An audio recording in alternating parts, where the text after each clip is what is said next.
social traffic, lost opportunity, and service. So, and then digital marketing, correct? Correct. Okay, so now that I've got the different roles that I've defined that I need to scope out, the action plan is how am I going to do that? I love the video that Ralph showed about maybe creating videos, maybe creating the textual job descriptions. So that's goal, definition, action. Anybody else from this table? Joe? So we got a general manager here. This is perfect. Joe, as a general manager, what goal would you have? Well, specifically for the BDC, since that's what this is about, ours would be staffing the BDC fully. Okay, That would perfect. be our goal. So that's great. I want to staff the BDC. Now, how would you define that goal? Well, by defining it, I would put we need to hire a coordinator, a business development coordinator. Let me elaborate. This is important. How many coordinators? Do you see what I'm saying? Hire one. Okay, hire one internet coordinator. Go ahead. And then also hire one lost opportunity. Hire a lost opportunity coordinator. Now, question for you. That's what you need to hire. But if you need one lost opportunity and one internet coordinator, does it make sense just to hire one? Because if you hire one and they wash out or you wash them out, you're screwed. So maybe the definition is you need to turn around and hire one to keep there, but maybe you need to overhire. Think about the way restaurants operate. When a restaurant opens up, when they first open up, they overhire.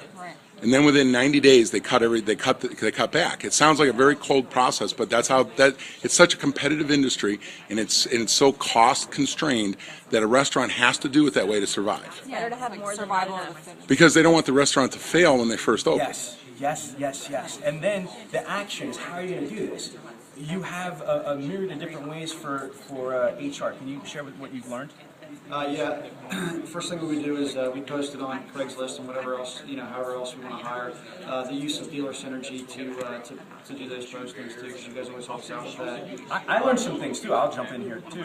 That'll help us find the applicants. And then we're going to use Hire the Winners. I was just telling these guys, we use Omnia, we've used Caliper, some of these personality tests that really haven't done well for us in the past. Hire the Winners is specifically for car dealers. Exactly. It's tailored to really evaluate each applicant, specific to working in a dealership. Yeah, and that's one of the biggest takeaways I've gotten from this thing is using Hire the Winners to screen applicants instead of using Omnia or Caliper or any of those others. They owe Ralph a commission, just a second. So this message is Steve Munyon.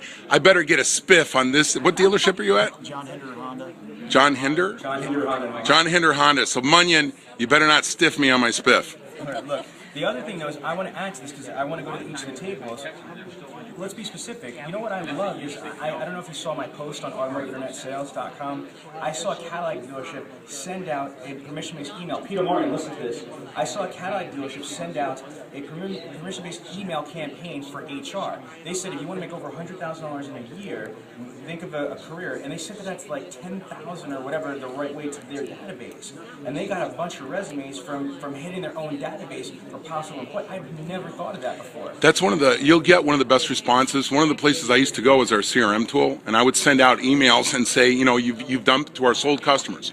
You've done business with our dealership. You know what a fine organization we've created. We have opportunities available for due to growth and expansion, and the first place we want to go is to our customer base. Perhaps you have a brother, sister, a son, or a daughter, or a friend or a relative that might want to take advantage of one of the best careers that you can get in America today. I freaking love it. And we positioned it as out of loyalty to our customers, we're going to tell you about this first.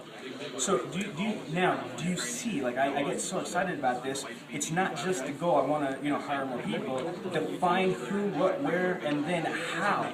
These details are prices, your website. You should be posted on your website, and there's a job opportunity. Another great one, Rob, I don't know if you have to deal with it. I only had a couple of days that were, bold enough to try this, but going on broadcast television. Can you imagine? Yeah. Check this out. Coming up on Well, with cable, why couldn't you? You could target your specific areas. Watch the message that I had. I had a couple of people that do this. Hey, my name is Sean Bradley from Bradley Automotive, and I just want to say thank you. We have experienced such a huge growth, and we're building a multi-million-dollar customer development center, and we're looking for qualified people to work for us. Love it. Yeah, and you know what? Matter of fact, if you work at a dealership right now and they're not treating you right, come see me. And think about that psychologically. You're basically, you're crushing on so many different levels. It's an indirect advertisement you're doing. If I'm a prospect, multi-million-dollar customer development, so what the hell is going on over there, John Hinder Honda? I'm interested. I'm intrigued. If I'm a dealer, I'm like, oh my gosh, what the heck are they doing over there? You know what I mean? And then if I'm my internet director or BDC rep or what have you at another store, they see that. I mean, like, that's a great idea. So this is what I'm talking about. This is what you need to brainstorm. We can't really make a massive exit here. I just want to inspire your creativity and your imagination how to use this. This really helped me.